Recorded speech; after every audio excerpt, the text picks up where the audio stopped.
ഞങ്ങൾ ഇറങ്ങട്ടെ ചെറിയമ്മേ. ശരി മോളെ. കുറച്ചു ദിവസം കൂടി മോളെ ഇവിടെ നിർത്തണമെന്ന് ചെറിയമ്മയ്ക്ക് ആഗ്രഹമുണ്ടായിരുന്നു. പക്ഷെ വേണ്ട. രാജു, ആ വോയിസ് റെക്കോർഡ് റൂമിൽ കൊണ്ടുവന്ന് വെച്ചതിന്റെ പിന്നില് അംബിക ചേച്ചിയും ദീപക്കാണെന്ന് എനിക്ക് ഉറപ്പാ. അവർക്കെന്തോ വലിയ ഉദ്ദേശങ്ങളുണ്ട്. നിങ്ങൾ സൂക്ഷിക്കണം. ശരി അമ്മിനി മാഡം.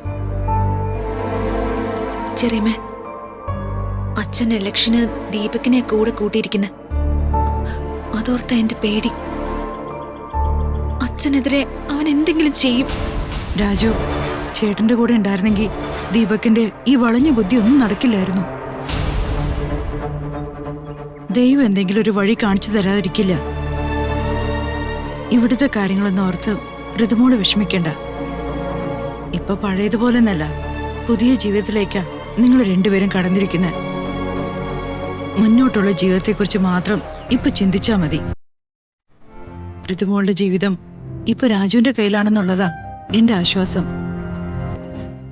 രാജുവിന്റെ ഒപ്പം ഋതുമോള് സന്തോഷവതിയായിരിക്കെന്ന് എനിക്കറിയാം. എങ്കിൽ ഞങ്ങൾ ഇറങ്ങട്ടെ മാഡം. ശരി രാജു.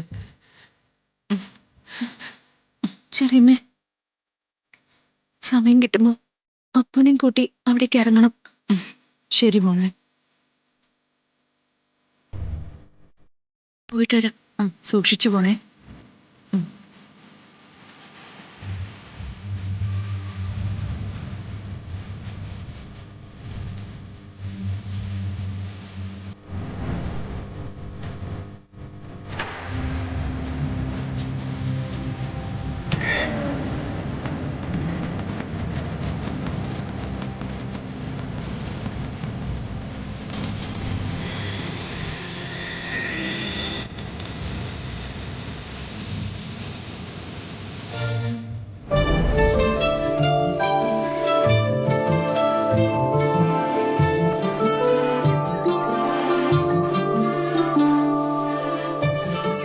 എടി പുറത്തു പോകാണ്ട് നേരത്തടി. ആ രാധേ, അവരെത്തിട്ടോ? ആ വരുന്നു. ആഹാ, എത്തിയോ രണ്ടാളും? വാ.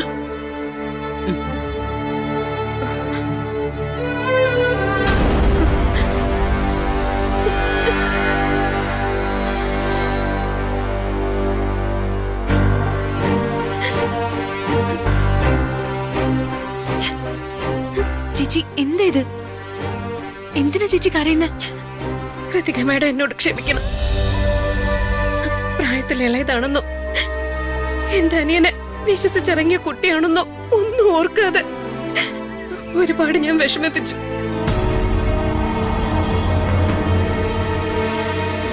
പക്ഷെ എനിക്കൊരു പ്രശ്നം ഉണ്ടായപ്പോ ഞങ്ങളുടെ ഭാഗത്തുനിന്നുണ്ടായ വലിയൊരു തെറ്റ് കൃതിക മേഡം ക്ഷമിച്ചു. എന്റെ ഭർത്താവ് പോലീസിന്റെ പിടിയിലാവുമായിരുന്നു.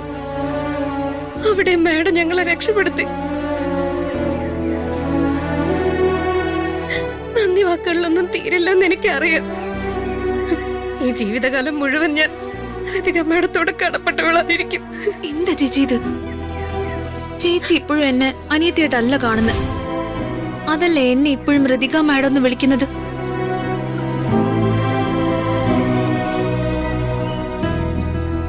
രാജുവിന്റെ കുടുംബം എന്റെ കുടുംബമാണ്.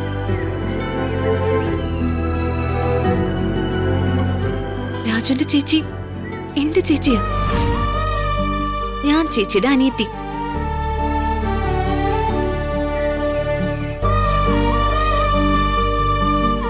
നമ്മുടെ വീട്ടിൽ വെച്ചുണ്ടാകുന്ന പ്രശ്നങ്ങള് നമ്മളെ തന്നെ പരിഹരിച്ച് അത് നമുക്കിടയിൽ തീരുന്നതല്ലേ നല്ലത്. ഞാൻ അത്രേ ചിന്തിച്ചുള്ളൂ.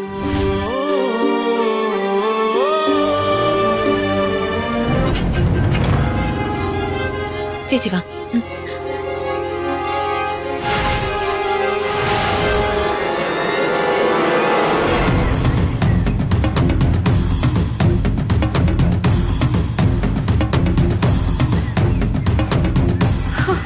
അവിടെ പ്രിയം കയ്യിലെടുത്തു.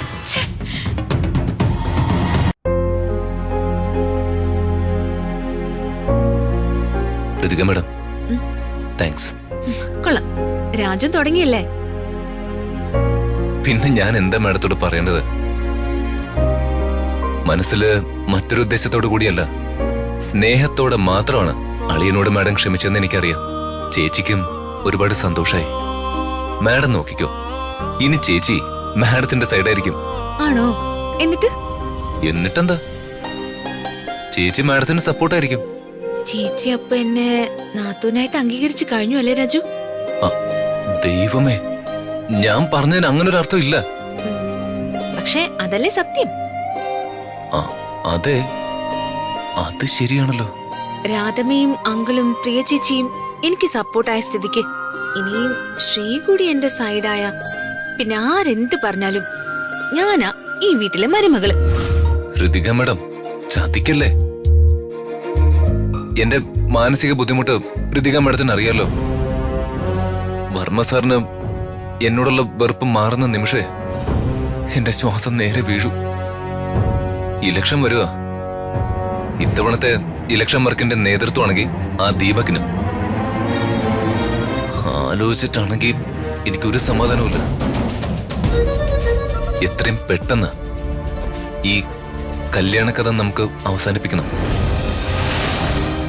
മോനെ രാജു. ശരി മാഡം.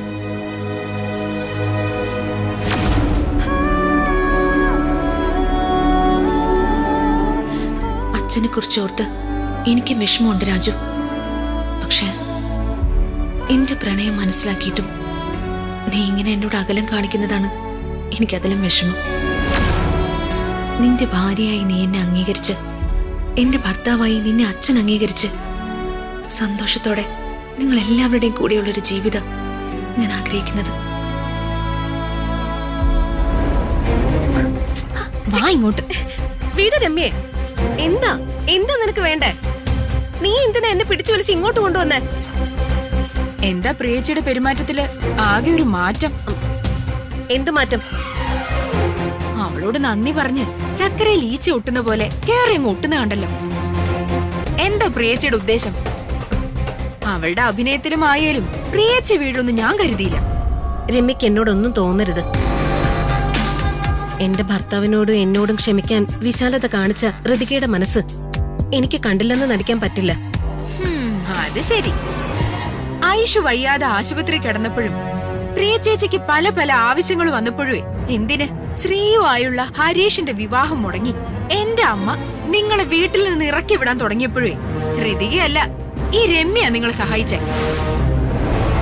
പ്രിയ ചേച്ചി ഇങ്ങനെ ഒരു അവസരവാദിയാണെന്ന് ഞാൻ ഒരിക്കലും കരുതിയില്ല. രമ്യ, നീ ഉപകാരങ്ങളൊന്നും എനിക്കും എന്റെ കുടുംബത്തിനും വേണ്ടി ചെയ്തു തന്നിട്ടില്ലെന്ന് ഞാൻ പറയില്ല. നീ ചെയ്തു തന്നതിനോടൊക്കെയുള്ള നന്ദിയും കടപ്പാടും എന്നും എനിക്കും എന്റെ കുടുംബത്തിനും നിന്നോടുണ്ട്. നീ ഞങ്ങൾക്ക് വേണ്ടി ചെയ്തതെല്ലാം രാജുവിനോടുള്ള സ്നേഹം കൊണ്ടല്ലേ? രാജുവിനോട് നിനക്കുള്ളതുപോലെയുള്ള സ്നേഹം തന്നെയാ എനിക്ക് എന്റെ ഭർത്താവിനോടും ഉള്ളത്. ഞങ്ങൾ തമ്മിൽ ഒരുപാട് പ്രശ്നങ്ങളും ഉണ്ടായിട്ടുണ്ട്. പക്ഷെ എന്റെ കഴുത്തിൽ താല കെട്ടിയ എന്റെ ഐഷുമോളുടെ അച്ഛനാ ജയേട്ടൻ. ഋതിക ഒരാളുടെ വലിയ മനസ്സുകൊണ്ട് മാത്രമാ അയാള് ജയിലിൽ പോവാതെ രക്ഷപ്പെട്ടത്. നിന്റെ വാക്ക് കേട്ടല്ലേ ഞാൻ ആ ഓർണമെന്റ്സ് എടുത്ത് ജയേട്ടന്റെ കയ്യിൽ കൊടുത്തു വിട്ടത്. പ്രിയേ,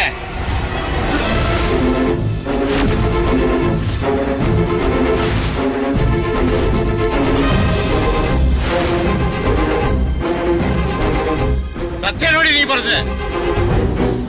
അതെ അച്ഛാ. നിന്നോട് പലവണ പറഞ്ഞിട്ടില്ലേ ഈ പെണ്ണാള് ശരിയല്ലെന്ന്? അത് കേട്ടില്ലോ നീ? മാഡത്തിന്റെ ആഭരണങ്ങൾ എടുത്തു മാറ്റാൻ പ്രിയ ഉപദേശിച്ച് വേണോങ്ങളെ വെറുതെ പ്രിയ ചേച്ചി പറയുന്ന കേട്ടിട്ട് കാര്യം അറിയാതെ എടുത്ത് ചാടരുത്. ഋതികയുടെ ആഭരണങ്ങൾ കണ്ട് പ്രിയ ചേച്ചി സ്വയം മറന്നു നിൽക്കുന്നത് കണ്ടപ്പോ ഇത്രയും ആഭരണങ്ങളിൽ നിന്ന് കുറച്ച് കിട്ടിയ ചേച്ചിയുടെയും ഭർത്താവിന്റെയും ദുരിതങ്ങളൊക്കെ മാറുമല്ലോ എന്ന് തമാശക്ക് ഞാനൊന്നറിയാതെ പറഞ്ഞുപോയി. നിങ്ങൾ പറയുന്ന കേട്ടാ തോന്നും ഋതികയുടെ സ്വർണം മോഷ്ടിക്ക് എന്നും പറഞ്ഞ് ഞാൻ പ്രിയ ചേച്ചിയുടെ പിന്നാലെ നടന്നു.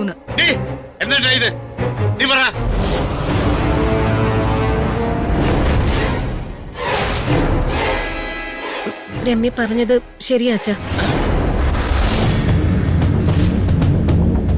ആദ്യമായി ഋതികയുടെ ഓർണമെന്റ്സ് കണ്ടപ്പോ ഞാൻ അറിയാതെ നോക്കി നിന്നു പോയി. അന്നപ്പോ രമ്യ എന്നോട് പറഞ്ഞത് ഏത് രീതിയിലാണെന്ന് എനിക്കറിയില്ല.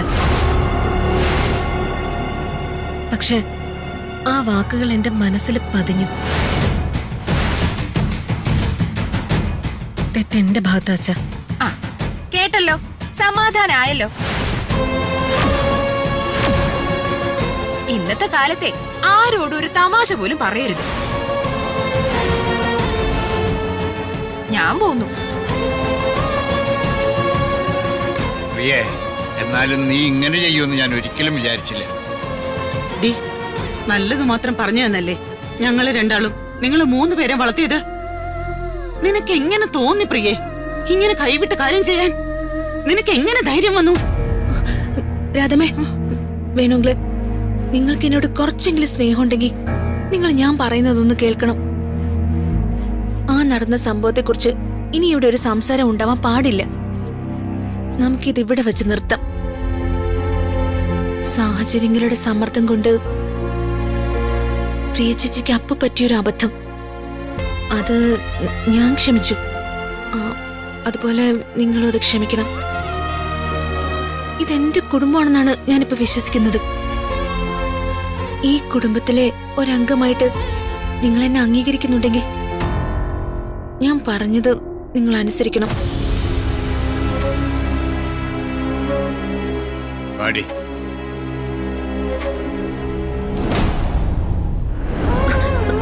ഋതിക ചേച്ചി, കരയില്ലേ ചേച്ചി, കരയില്ലേ?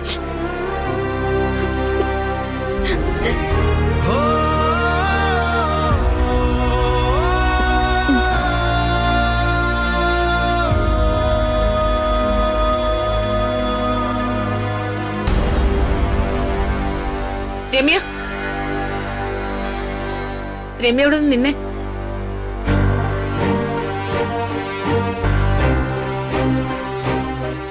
എന്താ?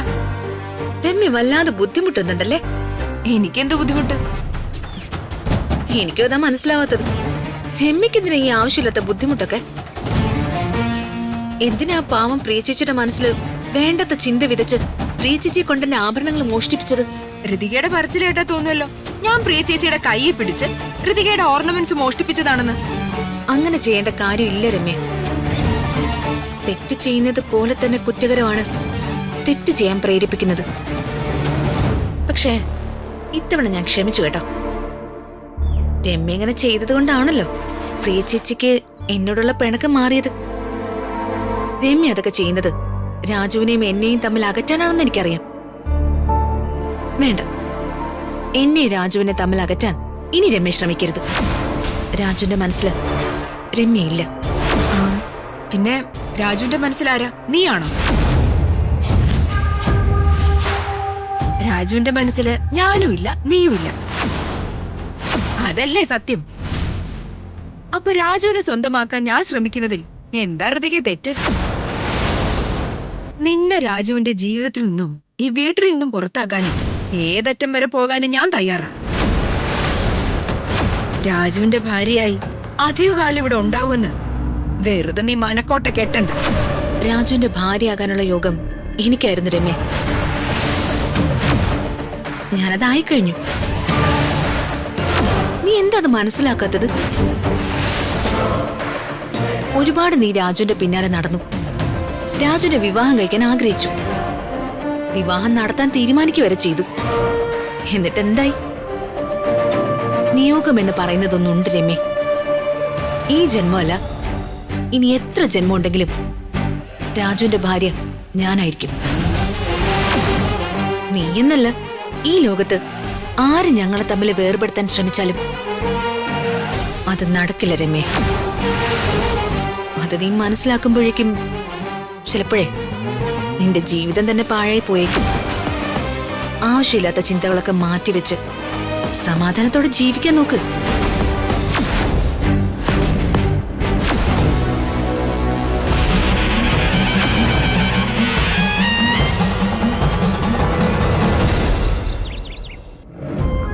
ഭാഗ്യം ഇപ്പോ അവളുടെ കൂടെയാ.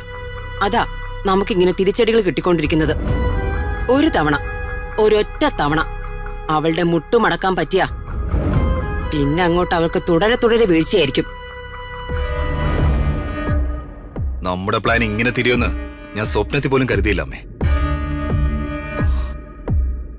ഇതിപ്പോ എല്ലാവരുടെയും മുന്നിൽ വെച്ച് അവര് തമ്മിൽ ഇഷ്ടത്തിലാണെന്ന് എല്ലാവർക്കും മനസ്സിലാക്കി കൊടുക്കാൻ നമ്മളായിട്ട് അവർക്കൊരു അവസരം ഉണ്ടായി കൊടുത്തു. അവരുടെ കൊഞ്ചി കൊഴിഞ്ഞുള്ള ആ വർത്തമാനം കേട്ടാ തന്നെ അറിയില്ലേ അത് വെറും അഭിനയമാണെന്ന്. അത് നമുക്ക് മാത്രം മനസ്സിലായിട്ട് എന്താ അമ്മേ കാര്യം? എല്ലാവർക്കും മനസ്സിലാക്കി കൊടുക്കണ്ടേ? അങ്ങനെ എല്ലാവർക്കും നമ്മൾ ഇതൊക്കെ തെളിയിച്ചു കൊടുക്കേണ്ടി വരുന്നതിന്റെ അവസ്ഥയുടെ പിന്നിലെ കാരണം എന്താ? എല്ലാവർക്കും എന്ന് വെച്ചാ ആദ്യം ബോധിപ്പിക്കേണ്ടത് അമ്മാവനെയാ. അമ്മാവനെ ബോധിപ്പിച്ചാലല്ലേ എന്തെങ്കിലും തീരുമാനം രാജുവിന്റെ ഋതികയുടെ കാര്യത്തിൽ ഉണ്ടാവും. അമ്മാവൻ പറയുന്ന വാക്കല്ലേ അവസാന വാക്ക്. യെസ്, അതാണ് പോയിന്റ്. പ്രതാപൻ പറയുന്നതും തീരുമാനിക്കുന്നതുമാണ് എല്ലാവർക്കും വേദവാക്യം. കാരണം പ്രതാപനാണ് ഈ വീടിന്റെ ഗൃഹനാഥൻ, നാടിന്റെ കണ്ണിലുണ്ണിയായ മിനിസ്റ്റർ. ഒന്നോ രണ്ടോ തെരഞ്ഞെടുപ്പ് കൂടി കഴിഞ്ഞാലേ കേരളത്തിന്റെ CM. അമ്മ എന്താ പറഞ്ഞു വരുന്നത്? അധികാരം, പവർ, അത് നിന്റെ കയ്യിലേക്ക് വന്നാ പിന്നെ നീ പറയുന്നതാവും ഈ കുടുംബത്തിലെ അവസാന വാക്ക്. പ്രതാപന് പോലും. അതിന് പ്രതാപന്റെ സ്ഥാനത്തേക്ക് നീ വരണം. അമ്മ എന്താ ഈ പറയുന്നത്? എനിക്ക് ആകെ ഉള്ളത് അമ്മാവന്റെ പൊളിറ്റിക്കൽ പാർട്ടിയുടെ പണ്ടെങ്ങോ എടുത്തൊരു മെമ്പർഷിപ്പാ. ഒരു പ്രവൃത്തി പരിചയവും ഇല്ലാതെ ഞാൻ എങ്ങനെയാ ചുരുങ്ങിയ കാലം കൊണ്ട് അമ്മാവന്റെ സ്ഥാനത്ത് വരുന്നത്? ഒന്ന് സമാധാനമായി ആലോചിച്ചാൽ അമ്മയുടെ തലയിൽ തെളിയാത്ത ബുദ്ധിയുണ്ടോ മോനെ? അപ്പൊ അമ്മയെല്ലാം തീരുമാനിച്ച് ഉറപ്പിച്ചിരിക്കുകയാണല്ലേ? അതെ, നിനക്ക് രാഷ്ട്രീയത്തിൽ നല്ലൊരു ഭാവിയുണ്ടെന്ന് പണ്ടേ ഒരു കൈനോട്ടക്കാരൻ പറഞ്ഞതാ. അന്നേ ഞാൻ മനസ്സിൽ ഉറപ്പിച്ചു വെച്ചതാ. ഇപ്പോഴാ അതിനെ പറ്റി സമയമായത്.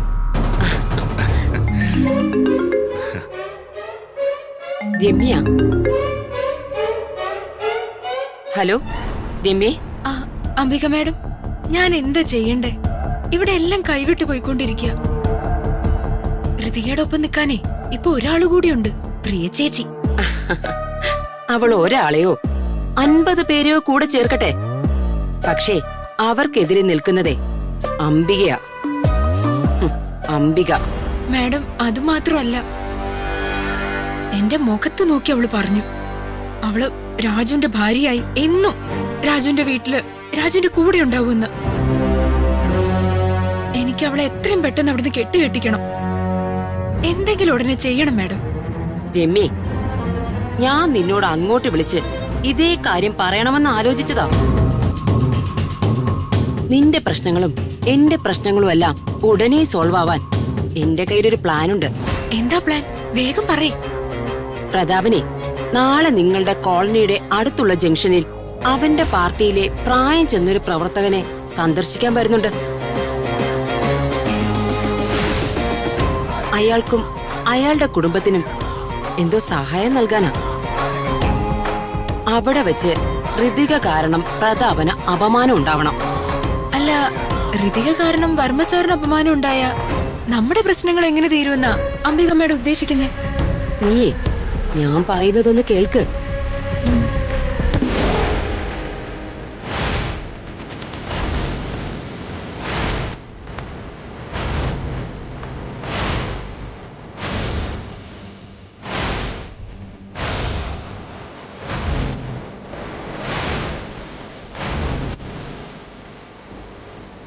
ശരി.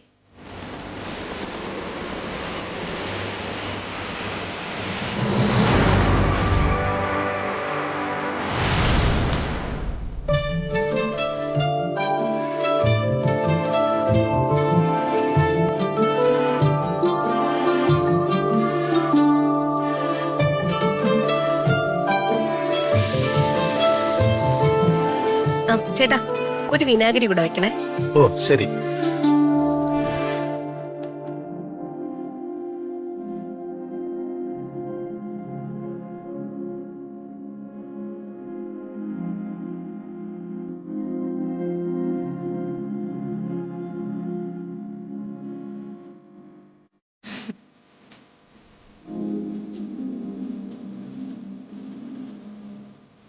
രതികയ്ക്ക് ബോറടിച്ച് തുടങ്ങി കാണുമല്ലേ? ഹേയ് ഇല്ല ചേച്ചി. സാധനങ്ങൾ വാങ്ങിച്ച് കഴിയാറായി.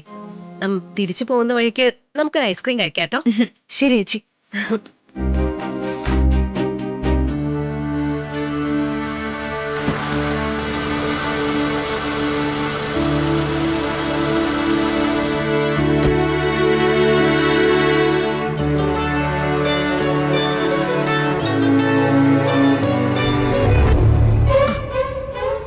ദേ അത് കണ്ടില്ലേ, ഒക്കെ വെറും പ്രഹസന.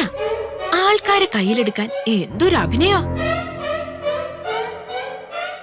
ഏയ് വർമ്മ സാർ ഒരു മാന്യനാണെന്നാണ് എന്റെ അറിവ്. അല്ലേ സുലോചനെ? അതെ, അതൊക്കെ വെറൊരു ബിൽഡപ്പ് അല്ലേ.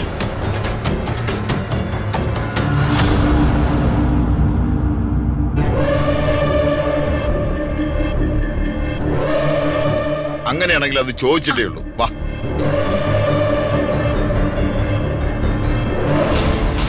മിസ്റ്റർ വർമ്മ, നിങ്ങൾ എന്തായി കാണിക്കുന്നത്? എന്താ എന്താ ഏട്ടാ, എന്താ കാര്യം? മിസ്റ്റർ വർമ്മ ഒരു മാന്യനാണെന്നാണ് ഞാൻ കരുതിയിരുന്നത്. പക്ഷെ നിങ്ങൾ മനസാക്ഷി തീരെയില്ലാത്ത ഒരു പ്രശ്നക്കാരനാണ്.